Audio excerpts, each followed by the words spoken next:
नमस्कार दोस्तों, मैं हूं आपका मार्गदर्शक मिश्रा। और हम लोग चर्चा कर रहे थे राजस्थान की विभिन्न नदियों के बारे में। अब हम लोग जो है अ, अगली इस श्रेणी में नेक्स्ट जो चर्चा करने वाले हैं कि राजस्थान के वो कौन कौन से जो हैं दुर्ग या किले हैं जो नदी के किनारे बंधे हुए हैं, तो हम उन पर चर्चा करेंगे। बहुत ही महत्वपूर्ण है और मोस्ट है। चलिए, तो हम बात करते हैं, पहले ही किले की चर्चा करते हैं, चित्तौड़गढ़ का दुर्ग। पहला, चित्तौड़गढ़ का दुर्ग क्या है दोस्तों? चित्तौड़गढ़ का दुर्ग। तो ये देखिए जरा, चित्तौड़गढ़ का जो दुर्ग है, हम इस पर चर्चा कर रहे हैं। तो चित्तौड़गढ़ का जो दुर्ग है, ये दुर्ग जो है, चित्तौड़गढ़ का जो दुर्ग है वो किस नदी के किनारे बना हुआ है, इस पर हम लोग चर्चा करेंगे। तो जो चित्तौड़गढ़ का दुर्ग है ये गंभीरी और बैछड़ नदी के संगम पर है। कौन कौन सी नदी है? एक तो है गंभीरी, गंभीरी प्लस दूसरी कौन सी है? बैड़च, बैड़च। गंभीरी और बैड़च, गंभीरी और बैड़च दोनों नदियों का जहाँ संगम हुआ है, जो चित्तौड़गढ़ का दुर्ग वहाँ पर बना हुआ है। दूसरी हम बात करते हैं जो बहुत आता है, बहुत इम्पॉर्टेंट है, कि गढ़ पैलेस। दूसरी बात करते हैं हम गढ़ पैलेस। तो जो गढ़ पैलेस है दोस्तों, गढ़ पैलेस, ये गढ़ पैलेस की बात करते हैं तो ये, इसे हम लोग दूसरे नाम से जानते हैं, इसे कोटा का दुर्ग भी बोलते हैं। क्या बोलते हैं? कोटा का दुर्ग भी बोलते हैं। तो ये कहाँ पर है दोस्तों? तो आपको पता ही है कि चंबल नदी ही होना चाहिए, क्योंकि यहाँ से चंबल नदी निकली हुई है। ठीक है, चलिए नेक्स्ट जो है बहुत महत्वपूर्ण किला है राजस्थान के लिए, जो है वो है गागरोन का किला। जो ये गागरोन का किला है, ये गागरोन का किला किस नदी के किनारे है? तो ये जो है आहू नदी और काली सिंध नदी के संगम पर बना हुआ है। कौन सी नदी? आहू नदी और काली सिंध। आहू नदी और काली सिंध के किनारे पर बना हुआ है। ये बहुत महत्वपूर्ण है और मोस्ट है दोस्तों। और किस जगह पर है गागरेन का? तो ये झालवाड़ा में है। कहाँ पर है ये? झालवाड़ा, झालवाड़ा। फिर से देखिए दोस्तों, चित्तौड़गढ़ का जो दुर्ग है वो गंभीरी और बैड़च नदी के बैड़च नदी के संगम पर है। गढ़ पैलेस, जिसे हम कोटा का दुर्ग भी बोलते हैं, चंबल कोटा में ही है।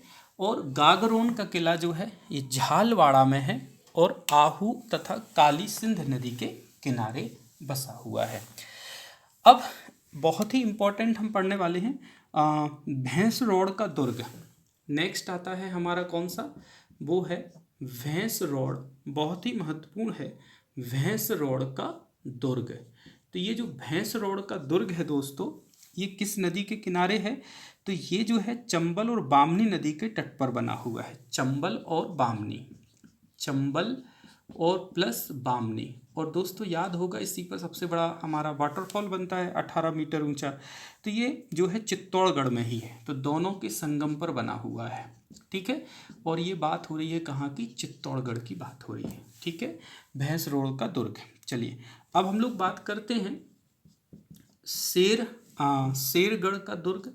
जो शेरगढ़ का दुर्ग है दोस्तों, ये जो है परवन नदी के किनारे, परवन, परवन नदी के किनारे, परवन नदी के किनारे है और बारा में है। कहाँ पर है? बारा में है। परवन नदी के किनारे जो है बारा में। कहाँ पर है?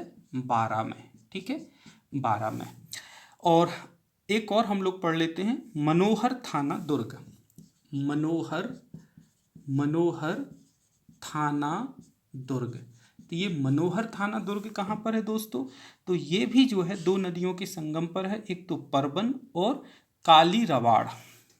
परबन, परबन नदी और काली, काली रवाड़, काली रवाड़ के संगम पर बना हुआ है। तो मैंने 6 आपको जो है दुर्ग पढ़ाए हुए हैं। एक बार हम जो है बहुत तेज़ी से इनका रिवीजन कर लेते हैं, बहुत महत्वपूर्ण है, इन पर क्वेश्चन पूछा जाता है। तो पहला मैंने बताया था चित्तौड़गढ़ का दुर्ग कौन कौन सी नदी है? गंभीरी और बैड़च नदी हो गई। ठीक है, दूसरा मैंने आपको बताया था गढ़ पैलेस कोटा चंबल नदी के किनारे। तीसरा है, देखिए जो गढ़ पैलेस है वो जो है किसी संगम पर नहीं है, ध्यान रखिएगा, ये किसी संगम पर नहीं है, ठीक है। और जो शेरगढ़ का है वो किसी संगम पर नहीं है, बाकी जितने भी हैं किसी न किसी संगम पर हैं, तो ध्यान रखना है। गागरोन का किला हमने बताया था आहू और काली सिंधु। झालवाड़ा, तो यही पूछा जाता है गागरोन का किला कहाँ है, तो झालवाड़ा में है। भैंस रोड दुर्ग का हमने चित्तौड़गढ़ में, चंबल और बामनी नदी, तो ये तो बहुत महत्वपूर्ण है, हमने बताया था कि यहाँ पर सबसे ऊंचा जो है जलप्रपात भी बनता है। तो ये जो क्वेश्चन है यहाँ पर महत्वपूर्ण क्वेश्चन बन जाते हैं। दुर्ग और उनके किनारे बने हुए जो हैं, दुर्ग जो हैं किस नदी के किनारे बने हुए हैं, तो वो क्वेश्चन आपसे पूछा जाता है और महत्वपूर्ण भी है और मोस्ट भी है। ठीक है दोस्तों, तो फिर हम नए वीडियो की तरफ जाएंगे और फिर नदी के बारे में अगली चर्चा हम फिर करेंगे। जय हिंद, जय भारत।